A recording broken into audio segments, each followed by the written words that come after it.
Ini adalah dengan tema audit keamanan informasi yang akan dibawakan langsung oleh Badan Siber dan Sandi Negara, Bapak Dr. Lukmanul Hakim SEMM, yang menjabat sebagai Sandiman Ahli Media Direktorat Keamanan Siber dan Sandi Pemerintah Daerah. Dan juga untuk materi yang pertama ini nantinya akan dimoderatori langsung oleh Bapak Rahadian Bisma Mkom selaku CTO dari PT Tata Cipta Teknologi Indonesia. Baik, agar tidak terlalu lama, kepada Bapak Dr. Lukmanul Hakim dan juga Pak Rahadian Bisma, waktu dan tempat disilakan. Terus. Cek. Baik, Assalamualaikum warahmatullahi wabarakatuh, Bapak Ibu, selamat pagi. Baik, hari ini kita akan berdiskusi. Jadi ini ada topik menarik, Bapak Ibu, yang mungkin untuk teman-teman Diskominfo ini harusnya masih fresh. Kenapa kok fresh? Karena ini baru keluar di awal Oktober kemarin. Jadi ada BSSN, Peraturan Badan BSSN nomor 8 tahun 2024. Nah, nanti mungkin akan sedikit diulas oleh Pak Lukman. Jadi sebelumnya mohon izin saya akan membacakan biodata Pak Lukman ya. Nama lengkap Dr. Lukmanul Hakim SEMM. Beliau adalah Sandiman Ahli Media di BSSN. Banyak jabatan yang pernah diemban beliau.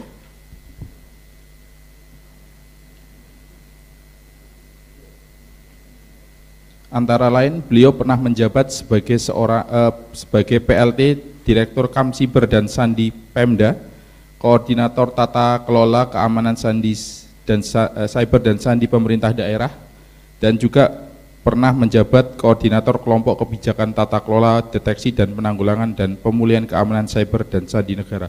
Jadi cukup banyak yang memang sudah beliau pernah jabat, bahkan pernah menjadi konsuler di KBRI Addis Ababa gitu ya. Baik Bapak Ibu, mungkin biar tidak terlalu lama, mungkin kami jadi saya dengan Pak Lukman ini sebelumnya sudah pernah bertemu sebenarnya di AIC. Jadi AIC itu Australia Indonesia Center. Jadi beliau juga pernah membahas terkait keamanan berkaitan dengan UMKM di sana, dan mungkin sekarang kita akan bahas mengenai keamanan informasi, dan mungkin monggo Pak Lukman, waktu dan tempatnya kami persilahkan. Baik, terima kasih Mas Bisma. Sampai Kasih. Ketemu lagi Mas Bisma. Siap, via Pak. virtual. Iya, Pak. Izin saya share ya. Silakan Bapak.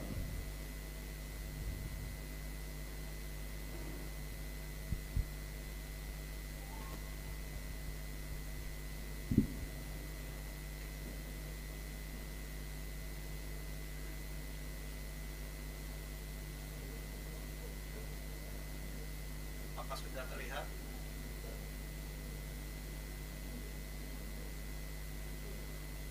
Halo? Halo? Tes. Sudah terlihat Bapak Ibu? Tes.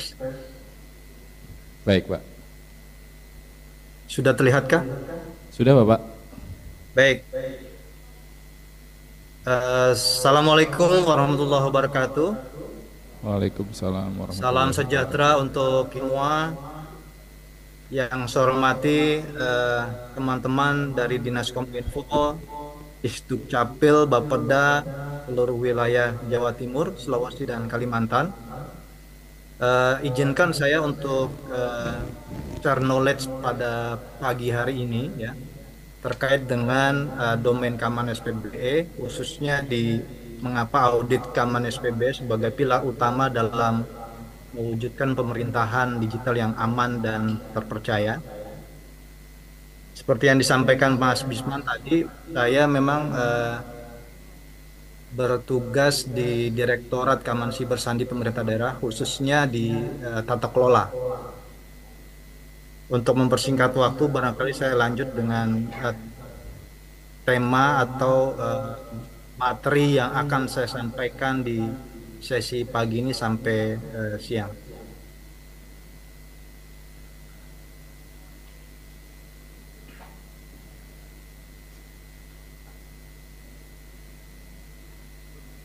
Bapak Ibu semua, mungkin sebelum saya masuk ke dalam substansi yang kaitan dengan audit ya, eh, dalam era dunia digital yang terus berkembang saat ini, Bapak Ibu semua, ya, integrasi teknologi dalam operasi pemerintahan menjadi semakin penting, Bapak Ibu.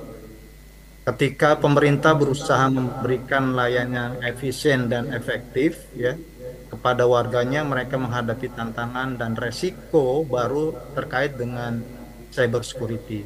Nah, inisiatif dalam hal smart city ini dan audit keamanan SPBE pada pemerintahan digital ini kami harapkan memberikan gambaran secara komprehensif ya Bapak Ibu sekalian terkait dengan aspek penting ini dan pentingnya dalam ranah pemerintahan digital. Jadi yang akan kami sampaikan adalah pemahaman terkait dengan digitalisasi on smart city ya, kemudian security issue in smart city, kemudian kebijakan audit keamanan SPBE, kemudian penerapan domain keamanan SPBE, dan terakhir ada penerapan audit keamanan SPBE pada domain keamanan SPBE, Bapak Ibu.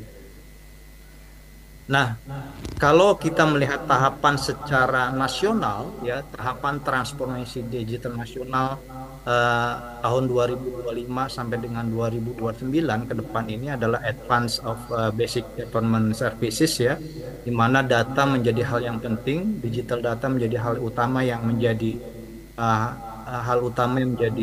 poin kita dalam pengenalan setiap individu di pemerintahan dan kemudian administrasi digital services operation.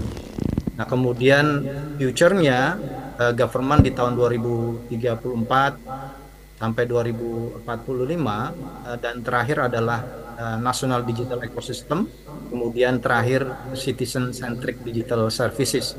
Jadi yang akan kita jalankan di periode Presiden Prabowo ini adalah terkait dengan government tech Indonesia 2025 sampai dengan 2029.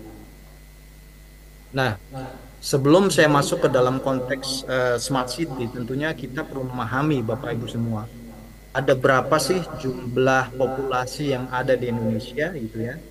Kalau berdasarkan Well Matter Where Sociality untuk bangsa Indonesia di Januari 2024, total populasi bangsa Indonesia itu adalah 278 million. Ya. Kemudian pengguna seluler di Indonesia sekitar 353,3 million. Artinya dari jumlah populasi 2 kali lipat jumlah populasi di Indonesia. Dan di sini bisa dilihat bahwa setiap orang minimum mempunyai 2 seluler mobile phone. Kemudian individual using internet itu ada 185,3 million ya. Kemudian sosial medianya 139,0 million. Nah, tentunya Bapak Ibu semua ya, kita perlu membaca tuntutan zaman terkait dengan yang berkembang ke depan dalam hal digitalisasi atau smart city ke depan, dan konteksnya adalah bagaimana smart city yang kita kembangkan digitalisasi ini menjadi aman dan terpercaya untuk masyarakat kita. Yang pertama tentunya kita harus membaca tuntutan zaman, ada perubahan komunikasi dan interaksi Bapak Ibu, bahwa platform media sosial, aplikasi pesan instan dan konferensi video mengubah cara kita berinteraksi. Bahkan layanan pemerintah, government itu menjadi berubah dalam hal komunikasi interaksi kepada masyarakat, di mana masyarakat sekarang dimudahkan dalam hal mencari sebuah layanan pemerintah dengan menggunakan perubahan komunikasi dan interaksi ini melalui platform-platform yang sudah disiapkan oleh pemerintah. Tentunya ke depan juga akan lebih kompleks permasalahan yang akan kita hadapi. Kemudian yang kedua adalah transformasi bisnis ya. Tentunya yang kita amati sekarang ada otomatisasi dan artificial intelligence, di mana artificial intelligence ini sangat berkembang, sangat pesat. Bahkan di Inggris dan beberapa kota besar di dunia, pelayanan terhadap sebuah coffee shop pun sekarang sudah dilayani oleh robot artificial intelligence. Jadi sudah tidak menggunakan teknologi manusia kembali. Kemudian yang ketiga, tantangan pendidikan dan keterampilan gitu ya. Ini juga menjadi satu hal yang sangat menjadi atensi pemerintah saat ini kaitan dengan pendidikan. Makanya di era sekarang ada pemecahan kembali Kementerian Menengah, kemudian ada Kementerian Pendidikan Tinggi dan Riset gitu ya.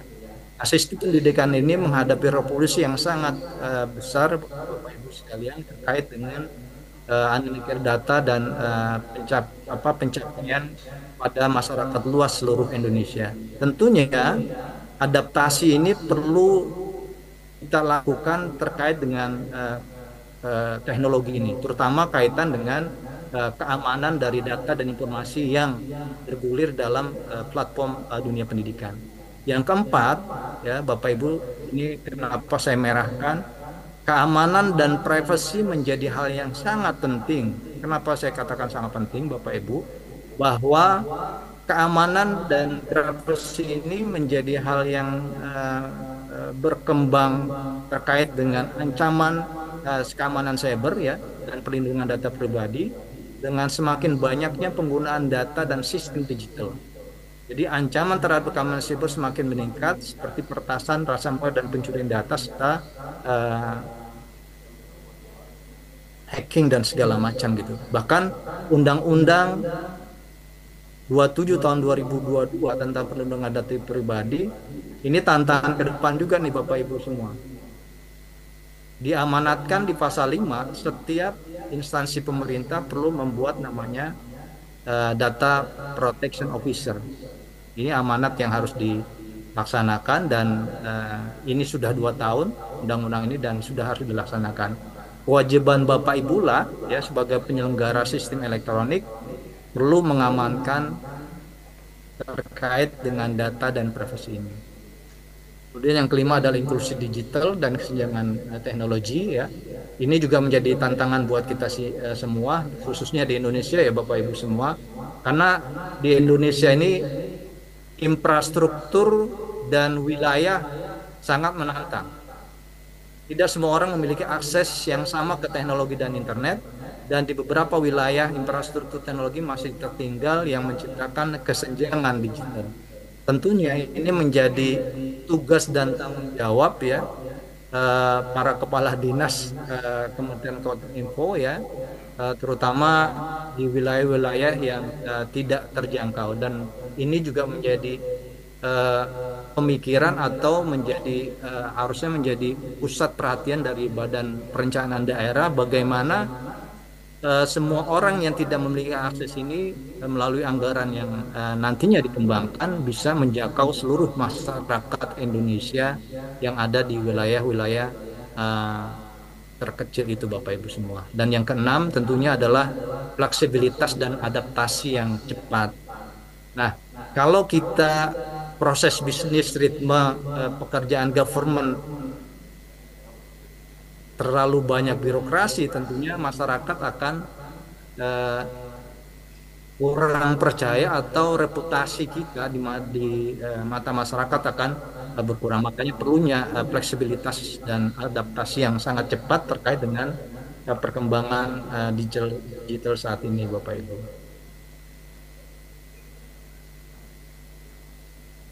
Nah, dari data ke pengetahuan. Nah, kaitan juga dengan smart city yang nantinya banyak mengolah data ya Bapak Ibu semua.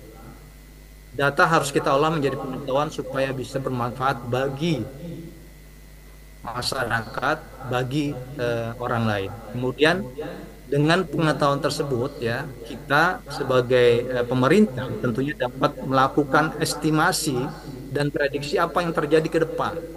Karena dengan data dan informasi yang konkret tentunya kita bisa membuat satu kebijakan dan keputusan yang sangat tepat gitu Bapak Ibu. Kemudian melakukan analisis tentang asosiasi, korelasi dan pengelompokan antar data dan atribut yang akan dikelola oleh Dinas Kominfo dan seterusnya. Kemudian pengambilan keputusan dalam pembuatan kebijakan juga sangat cepat dan tepat itu Bapak Ibu. Nah, kemudian kaitan juga domain keamanan SPBE, saya coba memberikan pemahaman mendasar ya Bapak Ibu semua ya. Kaitan yang pertama adalah what is smart city, kemudian core technology for smart city, dan IKN smart city nantinya gitu ya. Kalau berdasarkan theoretical yang saya pelajari ya, menurut McKinsey Global Institute Analysis Report ya, what is the smart city? By leverage the power of technology data, kaitan dengan pengelolaan teknologi and data. Kemudian smart city can provide significant improvement in area time management, convenience, public health, and sustainability. Artinya smart city ke depan itu menjadi satu penyediaan yang signifikan bagi public health, kesehatan masyarakat, dan keberlangsungan dalam pelayanan kepada masyarakat. Ya. Kemudian smart city should make cities more sustainable and improving the quality of life for the people who live there. Artinya kalau kita sudah mengarahkan sebuah kota di lingkungan kita menjadi smart city, tentunya masyarakat kita itu akan hidup lebih baik dibandingkan sebelumnya gitu Bapak Ibu semua. Kemudian smart city services have the capability to enhance certain quality of life indicators. Ini yang menjadi indikator utama ya, terutama di bidang kesehatan, social connecting, dan fasilitas yang lainnya. Kemudian apa sih yang perlu menjadi tiga base kaitan dengan smart city itu Bapak Ibu semua? Jadi ada 3 layer yang bekerja secara bersama-sama untuk meng-create atau menciptakan smart city. Yang pertama adalah layer pertama adalah is the technology base. Ya. Yang layer pertama adalah technology base, which consists of the building block of smart city, including sensors, IoT, AI, network infrastructure, and platform services. Kemudian layer kedua adalah comprises of specific smart city application and services. Artinya di layer kedua bahwa smart city itu akan banyak diciptakan aplikasi-aplikasi yang sudah terintegrasi antara satu dengan yang lain Bapak Ibu semua. Sehingga pada saat masyarakat ingin mempunyai satu layanan informasi, mereka tinggal masuk ke dalam sign on tunggal sehingga bisa mencari informasi apapun di dalam aplikasi itu. Kemudian yang ketiga adalah the most crucial layer is user adoptions and experience, which essential for the success of smart city initiative, Bapak Ibu. Nah, Bapak Ibu semua, inilah yang nantinya akan di drive-in atau di drive pada saat kita bicara smart city ya Bapak Ibu semua. Ada sebuah data driven city ya, dimana di dalamnya itu begitu banyak masif data ya yang di-generate oleh sensor dan legacy system. Kalau kita melihat di dalam paparan ini Bapak Ibu semua, kita lihat ada data hub gitu ya, di mana di dalam data hub ini tentunya harus data yang terintegrasi dari seluruh OPD yang ada di Ibu, bahkan Bapak Ibu, bahkan semua OPD yang ada di lingkungan pemerintahan daerah ya. Nah, integration transformation data ini sangat diperlukan pada saat kita bicara smart city. Tanpa ada integrasi is impossible we can apply it or we can implement it of smart city gitu ya. Di mana di dalam data hub ini tentunya akan ada analisis big data, collective intelligence, data mining, machine learning, and deep learning, di mana semuanya sangat dibutuhkan dalam services smart city ini Bapak Ibu semua. Nah, core teknologi yang biasa diterapkan dalam smart city itu bisa kita lihat di sini ya Bapak Ibu semua. Pertama, smart city services, ya. Ini kaitan dengan smart city bergerakan dalam pergerakan data yang diolah, gitu Bapak Ibu semua. Kemudian ada big data platform, data hub, and artificial intelligence. Inilah nanti yang menjadi gator atau data is processed by AI. Tidak mungkin kita mendapatkan mempunyai suatu data yang sedemikian besar tanpa adanya otomatisasi analytical data yang sekarang ini banyak digunakan oleh teknologi artificial intelligence. Kemudian ada gateway, edge platform, ya, communication network, dan sensor devices. Semuanya ini nanti akan ada sense data in through gateway, kemudian data insights from devices. Lanjut. Nah, ke depan Bapak Ibu semua, IKN itu menjadi bagian, salah satu contoh di Indonesia itu akan menjadi sebuah ibu kota yang benar-benar menjadi smart city gitu ya, di mana semuanya dikelola dengan teknologi. Dan kalau informasi yang saya terima bahwa di IKN itu nanti 60% adalah hutan, kemudian 10%-nya adalah ibu kota, dan 30% adalah hutan produktif Bapak Ibu semua. Jadi bisa dibayangkan begitu fresh ya udara, kemudian fasilitas yang disiapkan juga dengan basis elektrik semuanya gitu ya, sehingga harapannya adalah yang tinggal di sana tentunya menjadi aparatur negara yang adaptif terhadap digitalisasi Bapak Ibu semua. Ini yang ke depan, yang harapan ke depan nanti kita akan mengarah ke IKN Smart City. Kemudian Bapak Ibu semua, kita masuk ke dalam satu cyber security issue ya di Smart City. Jadi saya coba segmentasi mulai dari major cyber security issue, kemudian attack surface of the IoT, kemudian yang ketiga adalah Smart City on attack case ya. Saya coba berikan 2-3 kasus gitu ya. Kemudian yang keempat significant cyber security breach Bapak Ibu. Kalau berdasarkan landscape keamanan cyber di Indonesia ya Bapak Ibu semua, berdasarkan laporan dari ID30 BSSN per Januari 2024, jadi di Indonesia itu ada 3 top insiden cyber. Yang pertama adalah insiden web harassment, di mana ini serangan kepada web assessment yang dilakukan oleh pihak yang tidak sah untuk mengeksploitasi situs web dengan cara merusak, melakukan modifikasi, atau menghapus isi pada web. Ya. Pada tahun 2023 kemarin kasus web defacement paling banyak terjadi di bulan Januari dengan sektor terbanyak yaitu administrasi pemerintahan. Artinya web defacement ini banyak menjadi kasus di pemerintahan.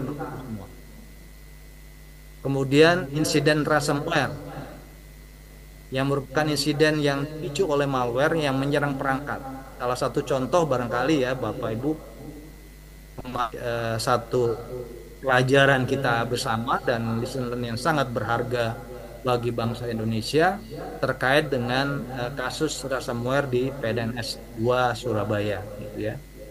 Ini menjadi hal yang menarik dan saat ini kami juga dari BSSN sudah melakukan audit dan saat ini kita akan melakukan rebuild kembali terkait dengan PDNS 2 ini, dan alhamdulillah semua data sudah recovery.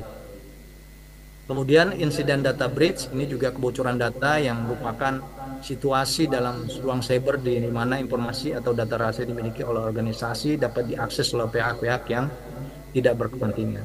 Nah, kaitan dengan ini, insiden data breach bukan hanya terjadi di bangsa Indonesia, bangsa-bangsa lain pun terjadi.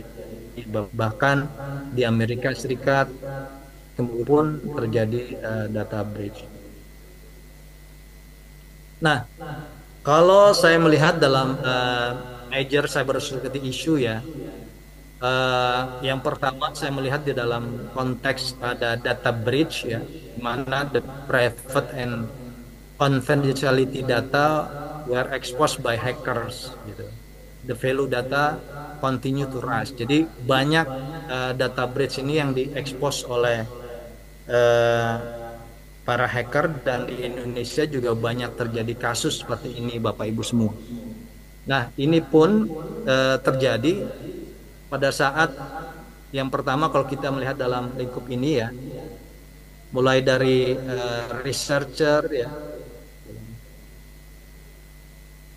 mereka akan melakukan riset terkait dengan sistem yang lemah terhadap sebuah sistem.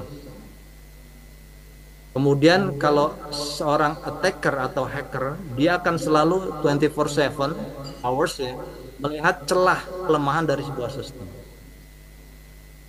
Yang kedua ya, mereka melakukan stage attack ya, melalui phishing email, kemudian melalui spam malware, phone call dan seterusnya gitu, atau melalui SQL injection. Sehingga pada saat terjadinya infrastruktur yang lemah, aplikasi yang lemah, yang tidak aman, sehingga bisa diinfiltrate oleh para hackers ini Bapak Ibu. Bahkan bukan hanya itu, juga kita banyak terjadi kaitan dengan social engineering yang dilakukan pada media-media sosial. Ya. Kemudian yang kedua adalah inadequate identity and access management. Jadi kalau kita melihat dalam skema ini Bapak Ibu semua, user with credential, kemudian user ini men-share nih, share credentialnya ya. Nah, seorang attacker dia akan melihat mengasumsi identifier ini melalui resource-resource yang ada di dunia terbuka, dalam hal ini adalah di internet Bapak Ibu semua. Kemudian yang ketiga adalah terkait dengan insecure API ya, application interface-nya ini di Bapak Ibu. Ini kebanyakan juga banyak terjadi kasus-kasus cyber security issue yang terjadi saat ini. Jadi insecure API can be exploited to gain unauthorized access system resources, enabling hacker to carry out of range of malicious action. Kemudian sistem vulnerabilities ini juga menjadi bagian yang sangat risk ya, vulnerability. Jadi kalau kita melihat dalam konteks ini Bapak Ibu semua, saya mungkin membawakannya ini semua adalah resiko. Dalam resiko itu ada formulanya, yaitu resiko berbanding lurus dengan aset dikali dengan vulnerability dikali dengan threat. Semakin banyak aset yang kita kelola, aset itu apa saja Ibu, Bapak Ibu semua. Kalau kita bicara teori manajemen, di situ ada man, method, material, money, market. Nah, ini semuanya punya vulnerability ya. Semakin besar aset yang kita kelola, vulnerability semakin besar dan ancamannya pun semakin besar. Nah, bagaimana kita bisa mitigasi ini? Yaitu dengan cara manajemen resiko. Mana resiko-resiko terhadap kebocoran ini bisa kita minimalisasi. Inilah pentingnya buat teman-teman yang mengelola di TIK gitu ya, bahkan apalagi di Dinas Dukcapil yang sebagian besar adalah yang dikelola adalah data penduduk di wilayah tersebut Bapak Ibu semua. Kemudian cyber issue yang berikutnya adalah malware attack ya, di mana malware attack can cause irreparable harm and are becoming more frequent over time ya. Ini juga yang terjadi saat kemarin. Kemudian malicious insider threat ya Bapak Ibu semua. Kemudian yang nomor 7 adalah kaitan dengan advanced persistent threat, di mana ini menjadi satu ancaman yang biasanya juga sekarang sudah dikelola oleh sebuah negara gitu Bapak Ibu sekalian. Jadi APT ini lebih terorganisasi. Dia punya pasukan yang suatu saat bisa diperintah untuk menyerang sebuah negara Bapak Ibu semua.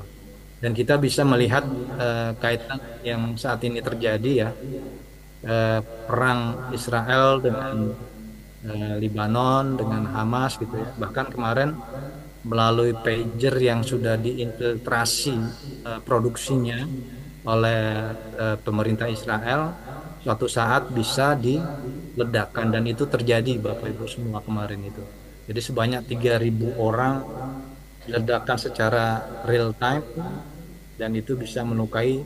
Kalau 3.000 orang berarti kan 3.000 orang pada saat itu memegang devices ini, dan secara sistematis diledakkan dalam satu waktu.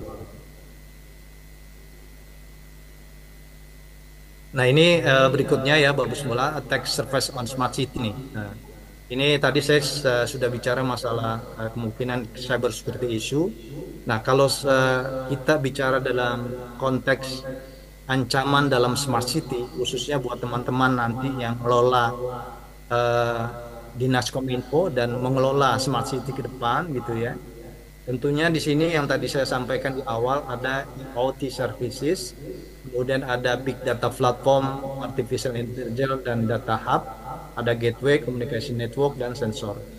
Nah, semuanya ini Bapak Ibu semua, bagi seorang attacker, IoT services bisa dilakukan serangan melalui DOS attack. Kemudian big data platform, AI dan data hub, ini seorang hacker memanfaatkan juga data breach yang ada melalui misalnya social engineering. Mereka melakukan infiltrasi melalui SQL injection kepada sebuah sistem ini ya. Kemudian di dalam gateway juga bisa dilakukan gateway hacking oleh para attacker ini, dan terakhir communication network juga bisa menjadi salah satu ancaman dengan menggunakan protokol attack di DOS attack. Saya tidak mendalami bagaimana itu terjadi secara teknis, tapi inilah gambaran secara garis besar Bapak Ibu semua yang perlu Bapak Ibu semua pahami. Inilah ancaman-ancaman yang terjadi bila kita menerapkan smart city di lingkungan organisasi atau di pemerintahan kita ke depan. Nah, ini ada beberapa kasus yang saya mau ilustrasikan di sini ya Bapak Ibu semua. Sebagai contoh ya, kasus pertama kaitan dengan data breach attack gitu ya. Di Indonesia pun data breach itu banyak dan banyak dijual di forum-forum internasional gitu ya, kaitan dengan data breach. Nah, kaitan dengan data breach ini, most of the smart city services gathers massive data including private information. Karena begitu masifnya ya data informasi ini dikelola oleh pengelola database ini ya. Data breach on private data menjadi salah satu major cyber security issue. Karena kalau melihat dalam skema ini ya Bapak Ibu semua ya, para researcher kemudian hacker ini dia akan melihat satu vulnerability, kelemahan dalam sebuah sistem di dalam infrastruktur kita melalui serangan secara teknis maupun melalui serangan secara social engineering. Kemudian data ini mereka dapat, kemudian mereka melakukan attack, exfiltrate ya terhadap server database yang kita kelola, kemudian mereka bisa mendapatkan akses itu sehingga data itu menjadi bocor ya. Akhirnya data itu mereka bisa dapatkan baik yang biasa maupun data yang classified. Ini yang kaitan dengan case 1 ya, data breach attack. Kemudian saya coba kasihkan contoh lagi yang kasus yang kedua ya Bapak Ibu semua, terkait dengan ransomware attack ya. Ini yang kemarin terjadi juga di PDNS 2. Jadi ransomware attack has become increasing common in this day ya. Jadi menjadi satu serangan yang sangat meningkat di saat ini gitu ya. Kemudian the ransomware attack may be facilitated by conventional security vulnerability. However, the consequences are disasters, all data encrypted with strong crypto algorithm and lock. Jadi yang kasus kemarin juga pada saat terjadi di PDNS 2, di mana terkena ransomware attack, kemudian data-data yang ada itu di-encrypted Bapak Ibu. Sehingga kita sebagai pengelola data itu tidak bisa membuka data itu. Sehingga apa? Mengakibatkan layanan terhadap masyarakat menjadi fail atau gagal ya. Ini ilustrasi yang saya buatkan di sini Bapak Ibu semua. Jadi seorang attacker itu stealing internal user credential ya. Kemudian melalui administrasi server gitu ya. Kemudian di mail server ini ada akses mail server. Kemudian internal server infection. Nah, ini kemarin juga terjadi ada internal server infection. Inilah yang masuknya ke dalam ransomware attack ini. Nah, pertanyaannya adalah gini Bapak Ibu semua. Di Indonesia ini sekarang sudah ada peraturan presiden ya nomor 82 tahun 2022 tentang IIP, perlindungan infrastruktur vital. For example, barangkali ya, di sini saya kasih contohnya adalah industrial infrastructure. Pada saat industrial infrastructure di dalam smart city itu adalah down, tentunya ini akan menjadi tidak beroperasi. Yang mengakibatkan adalah kerugian terhadap dampak ekonomi, kerugian terhadap industri-industri yang lain. Let's say misalnya terjadi kematian listrik itu down kan Bapak Ibu semua, ini juga menjadi hal yang sangat mengkhawatirkan pada saat kita mengelola ini. Baik Bapak Ibu semua, baru tadi saya sudah kasih gambaran terkait dengan the meaning of smart city, kemudian isu dari cyber security di dalam pengelolaan smart city itu seperti apa. Jadi ada beberapa kasus yang harus kita waspada terkait dengan pengelolaan ini. Nah, kemudian konteksnya sekarang adalah bagaimana semua pengelolaan TIK ini berjalan dengan baik. Tadi yang saya sudah sampaikan ada rumusan resiko berbanding dengan aset, vulnerability dan dengan threat. Tentunya untuk meminimalisir sebuah resiko ya, ada kontrol yang namanya kontrol risiko melalui sebuah kebijakan-kebijakan. Salah satunya adalah melalui kebijakan audit keamanan SPBE ya. Sistem pemerintahan berbasis elektronik atau audit security electronic based government system policy. Nah, kenapa ini dibuat Bapak Ibu semua? Karena untuk mewujudkan tata kelola pemerintahan yang bersih, efektif, efisien, transparan, dan akuntabel. Kemudian yang kedua, mewujudkan pelayanan publik yang berkualitas dan terpercaya. Dan yang ketiga adalah mewujudkan sistem pemerintahan berbasis elektronik yang terpadu, terintegrasi antara pemerintahan pusat dengan pemerintah daerah. Dan sekarang kita lagi percepatan transformasi digital terhadap 9 layanan ya Bapak Ibu semua. Nah, kalau saya melihat dalam data yang kami kelola ya di tahun 2022 dan 2023 aja. Karena kebetulan untuk yang indeks SPBE 2024 ini masih pelan Bapak Ibu. Kalau saya melihat dalam indikator keamanan indeks SPBE 2 pemerintah provinsi tahun 2022 ya. Bapak Ibu kalau kita melihat data, let's say yang warna biru ini adalah indikator 8. Indikator 8 ini adalah terkait dengan kebijakan manajemen keamanan SPBE. Kemudian yang warna merah Ini adalah indikator 22 terkait dengan implementasi dari kebijakan yang sudah dibuat. Kemudian yang ketiga, indikator 31 dengan warna hijau, ini adalah audit keamanan SPBE. Ini untuk pemerintah provinsi 2023 dan pemerintah kabupaten kota. Kalau kita melihat, let's say, kita melihat provinsi Bapak Ibu. Indikator 8 yang sudah membuat kebijakan di level 1 masih sekitar 15% ya, 12%. Ya. Yang level 3 sudah lumayan banyak nih Bapak Ibu semua. Level 5 tadi yang disampaikan pada saat pembukaan, ini tidak kita berikan dulu gitu ya untuk level 5-nya gitu. Nah, ini untuk yang di bawahnya adalah data terkait dengan indeks SPB keamanan SPBE 2023 untuk pemerintah kota dan kabupaten kota. Ya.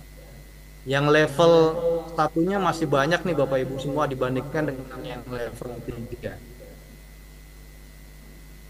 Nah, kaitan dengan itu ya, saya coba perbandingkan data yang ada ini, perbandingkan domain keamanan SPBE 2022-2023. Ya. Kita lihat di dalam indikator ini ya, Bu, Bapak Ibu, untuk yang tahun 2022 warna biru dan 2023 warna merah. Untuk indikator 8 yang sudah membuat kebijakan itu baru 2,27% Bapak Ibu semua dari total populasi 500 sekian pemerintah daerah. Ya. Kemudian 2023 meningkat menjadi 2,67. Yang harapan kami adalah di indikator 8 itu sudah membuat satu kebijakan keamanan SPBE. Minimum nilainya adalah 3 Bapak Ibu. Nah, kemudian kita melihat lagi nih. Di indikator 22 implementasi terhadap kebijakan yang sudah dibuat. Nilainya 1,34 2022 dan 1,72 Bapak Ibu. Apalagi di indikator 31-nya terkait dengan audit keamanan SPBE nilainya adalah 1,1 dan 2023 1,46 rata-rata. Nah, pertanyaan saya adalah Bapak Ibu semua, kalau melihat data ini ya, khususnya perbandingan domain keamanan SPBE 2022-2023, apa yang Bapak Ibu semua bisa simpulkan? Saya melihat bahwa kebijakan ini sebagian sudah dibuat namun tidak diimplementasikan. Bahkan untuk mengontrol kepatuhan terkait dengan kebijakan keamanan dan implementasi itu sangat rendah. Sehingga saya melihat bahwa sehingga sangat besar potensi insiden keamanan siber di Indonesia. Kalau kita melihat di domain keamanan ini aja Bapak Ibu, kebijakan belum sepenuhnya dibuat, kemudian implementasi terkait dengan kebijakan belum sepenuhnya dilakukan. Ini nilai 2023 aja masih 1,72. Kemudian untuk mengontrol, melakukan audit, bukannya dalam hal kita mencari kesalahan ya, tapi bagaimana kita bisa mengimprove kebijakan yang sudah ada comply dengan implementasi. Ini juga belum dilakukan. Sehingga tadi kesimpulan saya adalah bahwa dengan indikator yang saya lihat ini, dengan data ini, potensi insiden keamanan Indonesia itu cukup besar Bapak Ibu semua. Nah, ini mandatori yang kaitan dengan audit keamanan SPBE yang tentunya ini juga menjadi satu hal yang harus kita pahami secara bersama-sama ya Bapak Ibu semua. Jadi mandatory audit keamanan SPBE ada di